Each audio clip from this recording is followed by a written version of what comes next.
In today's video, I'm going to teach you how to create epics and user stories in Jira. We're going to walk through the basic creation process inside Jira, starting with an epic and then using the same approach to create a user story.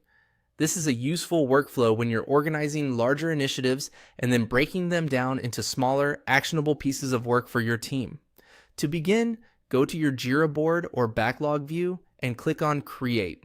This opens the issue creation window, which is where you'll define the work item you want to add.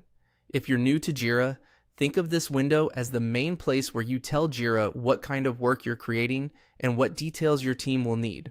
Once the Create window appears, click on the work type field. This is where you choose what kind of issue you want to make. From the list, select Epic. An epic is typically used for a larger body of work, such as a feature, initiative, or broader objective that may eventually contain multiple stories or tasks. After selecting epic, enter the summary. The summary should be short but clear because it becomes the main title of the issue and helps everyone quickly understand what the epic is about. Try to make it specific enough that someone scanning the backlog can immediately identify its purpose. Next, enter the description.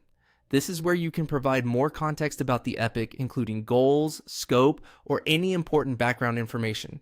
A good description helps your team understand why the work matters and what it is intended to achieve.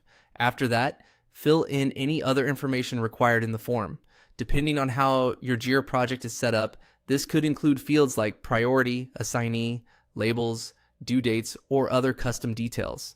It's a good idea to complete these carefully so your epic is easier to track, filter, and manage later. When everything looks correct, click Create to finish creating the epic. Jira will then add it to your project and you can begin using it to organize related work. To create a user story, follow the same overall process.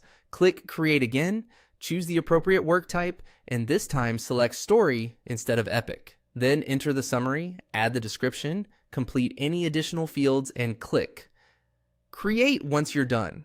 That's it. By following this process, you can quickly create both epics and user stories in Jira and keep your project work structured in a clear, organized way.